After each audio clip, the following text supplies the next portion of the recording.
지난 주일 부활주일을 맞아 우리가 기쁨으로 예배를 드리고 또 대구 스타디움에서 함께 예배를 드리는데 저는 참으로 오래간만에 대구 스타디움에서 드리는 예배였습니다. 포항은 인구가 좀 작습니다. 대구보다 많이 작습니다. 그래서 큰 교회에서 드리든지 아니면 실내 체육관에서 드리는데 역시 대구에 오니까 스타디움에서 많은 우리 그리스도인들과 함께 예배 드리는데 얼마나 기쁨과 감격이 넘치던지요. 우리 함께한 우리 성도님들 또 큰 은혜 받으셨으리라 또 믿습니다. 우리가 그 기쁨으로, 부활의 기쁨으로 우리가 한 주간을 살아왔습니다. 해마다 스스로에게 묻고 또 성도님들에게 묻는 것이 있으니 그 부활의 기쁨이 얼마나 지속되는가입니다. 부활주일 한 주일만 기뻐하고 우리가 한 주 다시 지나가면 다시금 우리의 삶이 원점으로 돌아가는 것은 아니겠지요. 우리가 그 기쁨을 날마다 누려야 됩니다. 성경에는 안식일을 기억하여 거룩하게 지키라 이렇게 하였습니다. 안식일은 언제입니까? 정확하게 우리가 요일로 따지자면 안식일은 금요일 해 떨어지는 시간부터 토요일 해 떨어지는 시간 약 24시간을 안식일이라 합니다. 그래서 유대인들이나 또 다른 어떤 이단들은 우리는 안식일을 지켜야 된다 해서 그렇게 안식일을 지키는 사람들도 있지요. 하지만 우리가 안식일을 정확하게 지키는데 그것을 주일로 지키는 이유가 무엇입니까? 그것은 바로 예수 그리스도께서 안식 후 첫째 날 부활하셨기 때문입니다. 사순절 기간 가운데서도 우리가 그리스도의 십자가를 묵상하며 절제하고 경건한 삶을 사는 그 기간 가운데서도 주일은 빼는 이유는 주일은 축제의 일이요 기쁜 날이요 하나님의 부활의 역사, 예수 그리스도의 부활의 역사를 기뻐하는 날이기 때문에 우리가 주일을 그렇게 지키는 것입니다. 오늘도 또한 작은 부활주일인 줄로 믿습니다. 우리 옆에 분과 함께 인사하실 때에 한번 또 인사하십시다. 예수님 부활하셨습니다. 예수님 부활하셨습니다. 주일날 우리는 매번 해도 상관이 없어요. 왜냐하면 주일은 주님이 부활하신 날을 기념하여서 지키는 날이기 때문입니다. 그래서 우리는 부활의 기쁨을 누리고 살아야 합니다. 부활의 능력을 의지하고 살아야 합니다. 부활의 역사를 증거하며 사시는 저와 여러분이 되시기를 주님의 이름으로 축복합니다. 부활, 이 부활이라는 단어에는 능력이 있습니다. 여러분, 부활이라는 단어에 여러분의 삶에서 어떤 부활을 경험하셨습니까? 우리가 믿음으로 고백하는 예수 그리스도의 십자가의 부활 말고 여러분의 삶에서 어떤 부활을 경험하셨습니까? 분위기가 조금 무거워질 것 같아서 제가 조금 가벼운 얘기를 하나 해드리겠습니다. 제가 아주 예전에 신대원 다닐 때 한 15년 전쯤인가요? 자취를 했습니다. 자취를 했는데 원룸에서 자취를 했는데 제 이제 자취방에 부모님이 오셨어요. 오셔서 텃밭에 농사를 하셨는데 이 배추를 몇 덩이를 이제 2덩인가를 가지고 오셨어요. 그래가지고 이거를 뭐 어떻게 해야 되나 두고 가셨는데 제가 어떻게 할 줄을 모르겠는 거예요. 그래서 까만 봉지 안에 그냥 이래가지고 냉장고에 집어 넣어놨습니다. 그리고 그냥 바쁘게 학교 생활 하다 보니까 깜빡해버린 거예요. 냉장고에 이 배추가 있었는데 어떡하나. 벌써 한 달이 훨씬 지났어요. 냉장고를 열어봤죠. 이 배추 이거 다 썩었겠다 싶어가지고 아깝기도 하고 그래서. 근데 냉장고를 열어보니 다행히 배추가 썩지는 않았는데 어떻게 됐겠습니까? 말라가지고 아이고. 그래도 부모님이 농사 지어가지고 주신 건데 이거 너무 아까웠어요. 그래서 어떻게 하나 해서 일단은 제가 학교를 가야 돼서 싱크대에다 물을 받아놓고는 내가 씻어놔야 되겠다 그래가지고 물 받아놓고는 이제 학교를 갔다가 저녁에 왔는데 어떻게 됐습니까? 우리 권사님, 뒷사님들은 잘 아시네요. 저는 그걸 몰랐어요. 그냥 말라 비틀어져 가지고 그냥 죽은 줄로 알고 이제 버려야 될 줄 알았는데 싱크대에 물 받아놨더니요 배추가 그냥 통통해 가지고 와 깜짝 놀랐습니다. 저는 그걸 처음 봤죠. 그래서 어머니한테 전화를 했어요.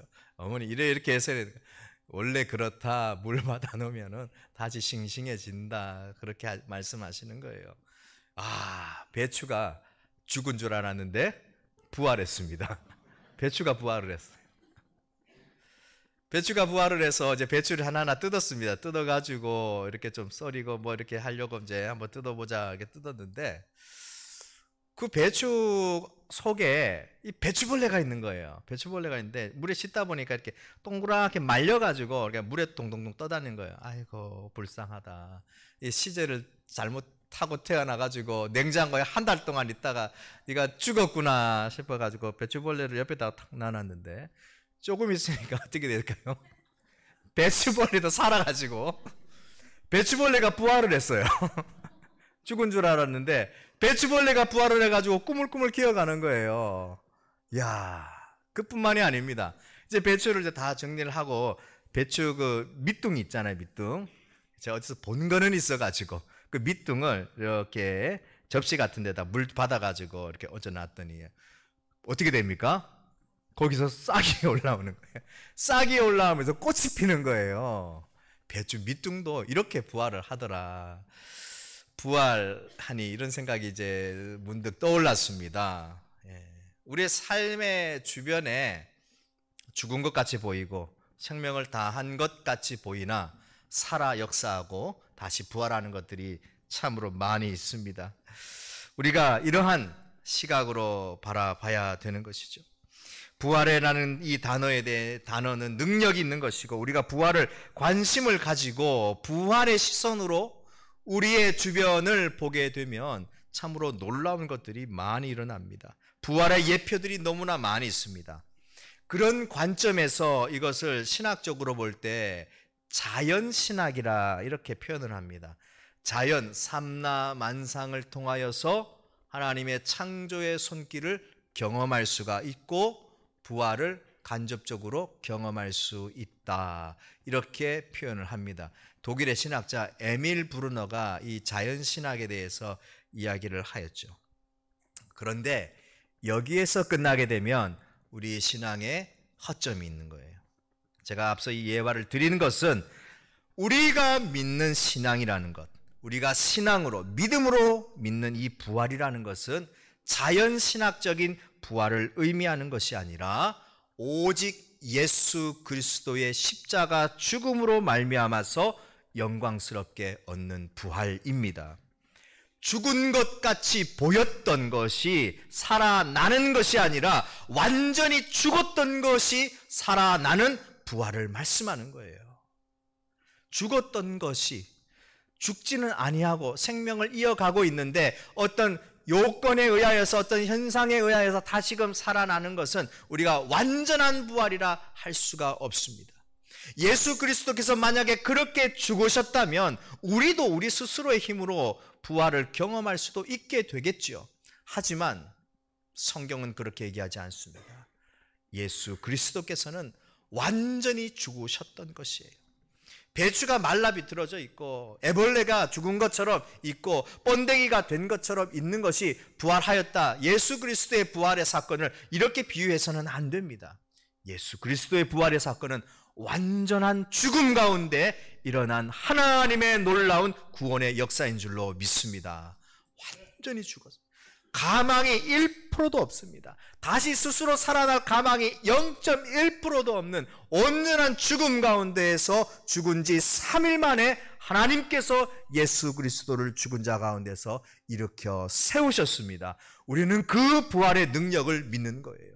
그 부활의 능력. 우리가 완전히 하나님으로부터 떨어져 있었습니다. 죄인 되어서 우리 스스로의 능력으로 하나님을 알 수도 없고 찾아갈 수도 없는 그러한 존재의 삶을 살았지만 우리의 능력이 아니라 우리의 의가 아니라 오직 예수 그리스도의 부활의 십자가의 능력으로 말미암아 그것을 믿는 자에게는 부활의 능력, 영생이 주어지는 줄로 믿습니다.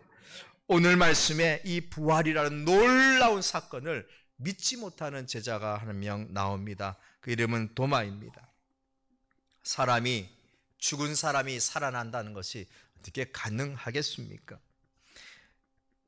하지만 오늘 말씀에서 예수님께서는 죽은 자 가운데에서 제자들에게 나타나시고 그리고 믿지 못하는 도마에게 다시금 나타나셨는데, 예수님께서 문이 닫혀 있는 상황에서도 그대로 제자들에게 나타나셨다, 이렇게 성경은 말하고 있습니다. 어떤 사람은 죽음을 너무나 슬퍼한 나머지 환영을 보았을 수도 있다. 초대교회 당시에, 그리고 아직도 믿지 아니하는 사람들은 예수 그리스도의 부활이라는 것은 당시에 추종하는 사람들이 만들어낸 것이다, 너무나 슬픈 나머지 자기의 마음속에 믿고 있는 것을 그렇게 표현한 것이다, 이렇게 말씀하시지만 아닙니다. 성경은 분명히 예수 그리스도께서 죽은 자 가운데 다시 살아나셨고, 우리가 만질 수도 없고 그냥 우리 영화에서나 보는 그러한 어떤 환영적인 모습으로 나타난 것이 아니라 제자들과 함께 먹고 마시고 만질 수 있는 온전한 육신으로 살아나셨다고 성경은 증언하고 있습니다. 예수 그리스도의 부활은 완전한 부활이셨습니다. 우리가 죽음 이후에 어떻게 되리라, 죽음 이후에 부활의 몸을 갖는 것도 예수님의 이 부활의 몸을 갖는 것을 보면서 우리가 부활의 능력을 믿고 소망하며 살아가게 되는 것이죠. 우리가 죽음 이후에 마치 영화에서나 보는 날아다니고 어떤 이렇게 만질 수도 없는 어떤 존재로 날아다니는 그런 모습이 아니라는 거예요. 우리가 죽음 이후에 부활한다는 것은 우리의 온전한 육체를 가진 온전한 육도 부활하는 것이고, 온전한 영이 부활하는 것이고, 우리 영과 육이 온전하게 부활하게 되는 것이 바로 부활이라는 것입니다. 도마가 예수님에게 이렇게 얘기를 합니다. 내가 그의 손에 못자국을 보며 그 손가락을 못자국에 넣으며 내 손가락을 못자국에 넣으며 내 손을 옆구리에 넣어보지 않고는 나는 믿을 수가 없다. 예수님께서 8일 후에 다시금 나타나셨죠. 그리고 샬롬이라 말씀하셨습니다. 샬롬, 너희에게 평안이 있을지어다 라는 유대인의 인사입니다. 그리고 친히 도마에게 말씀하십니다. 자, 손가락 내밀어서 내 손에 넣어보고 내 손을 내밀어서 내 옆구리에 넣어보라. 그리고 믿음 없는 자가 되지 말고 믿는 자가 되라, 이렇게 말씀하셨습니다. 이런 상상을 한번 해봅니다. 과연 도마가 알겠습니다, 제 손가락을 한번 넣어보겠습니다, 제 손을 한번 예수님 창자국에 한번 넣어보겠습니다, 그렇게 말했겠습니까? 그렇지 않습니다.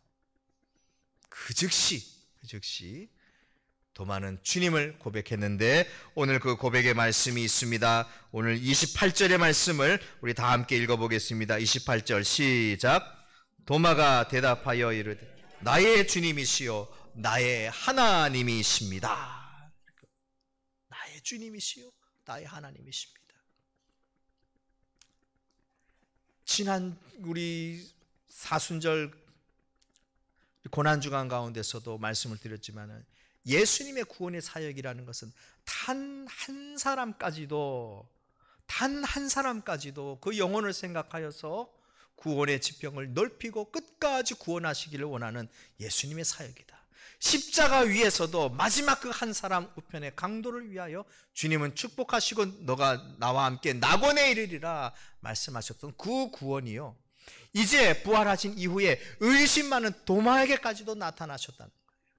의심하는 자에게도 주님이 나타나셔서 친히 부활하셨음을 증거하고 있습니다. 우리의 마음에 많은 의심이 들 때가 있죠.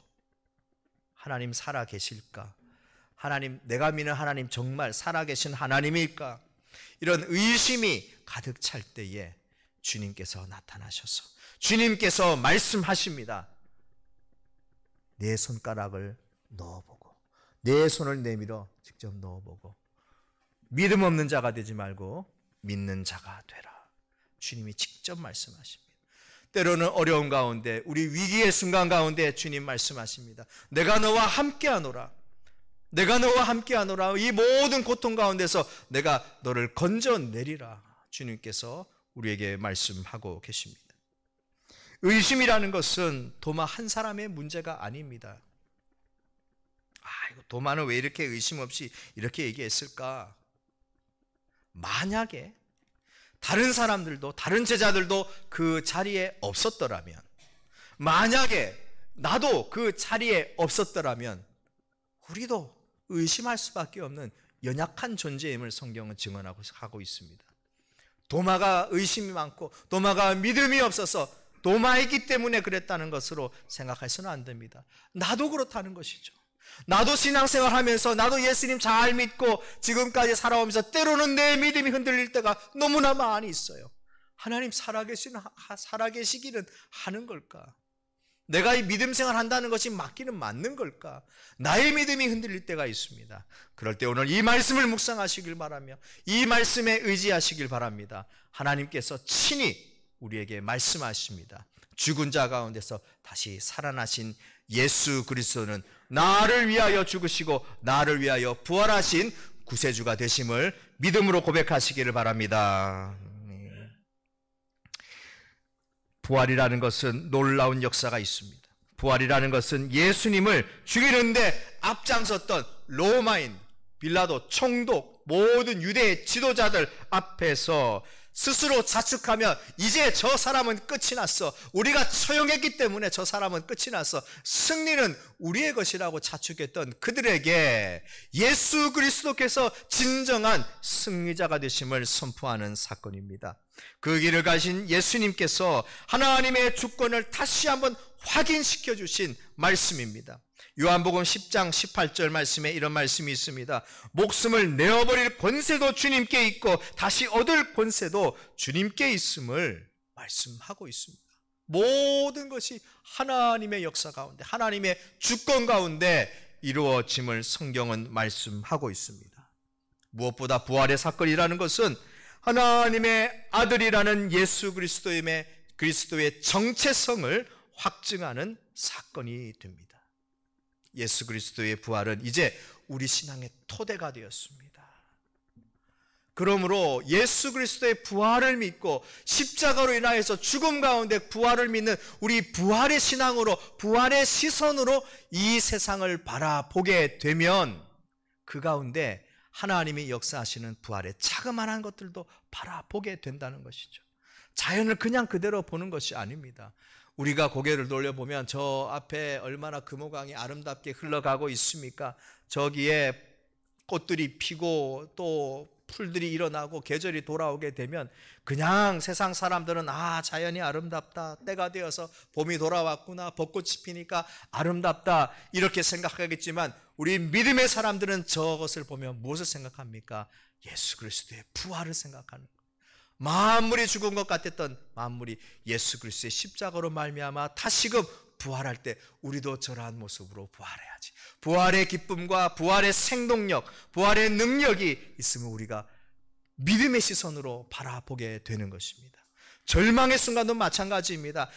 저기는 안 돼, 저곳은 안 돼, 저 사람은 안 돼 라고 모두가 포기하고 절망하고 또 좌절하는 그 순간에 믿음의 눈을 바라보게 되면은 어떻게 됩니까? 완전히 죽을 수밖에 없는 우리 또한 예수 그리스도의 능력으로, 부활의 십자가의 능력으로 부활의 그 신앙을 믿는 믿음 가운데서 살아났지 않습니까? 그렇기 때문에 그 가운데에서도 희망을 줄 수가 있는 것이고 살아날 수가 있음을 믿는 것이고, 더 나아가 그 공동체가 예수 그리스도의 부활의 역사로 말미암아서 다시금 일어설 수 있음을 선포하게 되는 것입니다. 이것이 부활의 능력이라는 것이죠. 곳곳에 있습니다. 곳곳에. 우리 교회를 바라보게 되면은요, 너무나 큰 은혜가 있어요. 제가 지난 주간 이제 교회 여러 곳을 이렇게 돌아보다가 이제 한 책장에 보니까 죄송한 표현이면 먼지가 쌓인 주보철이 있었어요. 좀 오래돼가지고 계속 거기에 있었어요. 그래가지고 최근 거는 이전 목사님께 받았습니다만 예전 거는 제가 어디는 잘 모르다가 여기 있구나 발견을 하고 가져왔어요. 한 이만큼 됩니다. 주보철인데 1994년 2월 6일부터 있더라고요. 주보가 다 모아져 있어요. 다 모아져 있어요. 한 장 한 장 다는 못 봤습니다만 98년, 2000년, 2001년, 2006년, 2007년, 2008년, 2009년, 2010년부터 한 몇 년 없더라고. 어딘가 있겠죠. 예. 그리고 또 우리 교회 역사를 주보를 보면은 교회 역사가 대부분 보이게 됩니다. 행사나 말씀이나 여러 가지들이 다 보이게 되죠. 그러면서 또 앨범이 하나가 또 있더라고요. 앨범. 이 교회 이 자리에 이 교회당 이 지어질 텄닦기 공사부터 해가지고 아마 그때 목사님이 하셨는지 장로님이 하셨는지 모르겠지만 다 사진을 찍어 놓으셨더라고요. 텄닦기 공사부터 건축 세워진까지 앨범이 있더라고요. 앨범을 쭉 보고 참 많은 것을 느꼈습니다. 30년이라는 기간이 길다면 길고 짧다면 짧지만 결코 이 짧은 시간이 아닙니다. 30년의 긴 기간 동안 하나님께서 우리 교회에 함께 하셨구나 라는 생각이, 그러한 감격과 은혜가 막 밀려오더라고요.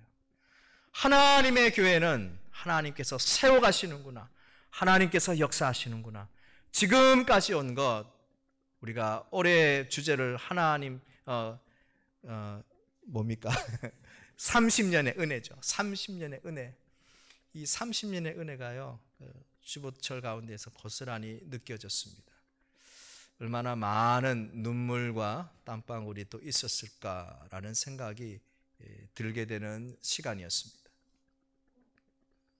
부활의 믿음으로 바라보게 되면 하나님께서 십자가로 말미암아서 이 교회가 예수 그리스도의 십자가의 피로 세워졌으며 그 토대가 되어서 그 위에 하나님께서 세울 때 부활의 영광을 기리기 위하여서 하나님께서 세워 올라간다라는 것을 느끼게 되었습니다. 사랑하는 성도 여러분, 이렇듯 부활의 시선으로 보면요, 모든 것이 놀라운 감격이고 놀라운 은혜인 줄로 믿습니다. 하나님께서 세워가시는구나, 하나님께서 생명을 불어 넣으시는구나, 하나님께서 안 될 것 같은, 당시에 우리 장로님 말씀 들어보니까 이 서지라는 것이 허벌판이었다 그래요. 참 힘든 그러한 땅 가운데서도 하나님께서 역사하시고 교회를 세우시니 이러한 아름다운 교회로 세워가시는구나, 이것이 부활의 능력인 줄로 믿습니다. 이것이 지금 이 땅 가운데 마감된 것이 아니고 앞으로도 계속 이어갈 하나님의 부활 사역임을 믿음으로 고백하시길 바랍니다. 우리의 삶에서도 이러한 부활의 은혜가 충만하시길 주님의 이름으로 간절히 축원합니다. 기도하겠습니다.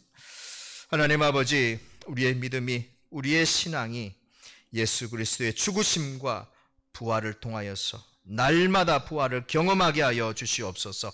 그것을 고백하고 증거하게 하여 주시옵소서. 부활의 능력으로, 부활의 신앙으로 우리 하늘소망교회가 이 땅 가운데 세워졌습니다. 지금까지 지내온 것 하나님의 은혜이며 부활의 아버지의 기쁨과 감격을 앞으로 다가올 100년을 향하여 큰 비전을 품고 선포하며 나아가는 우리 모든 성도들, 우리 교회가 되게 하여 주시옵소서. 사망에서 죽음을 이기시고 우리를 위하여 부활하신 예수 그리스도 이름으로 기도드립니다. 아멘.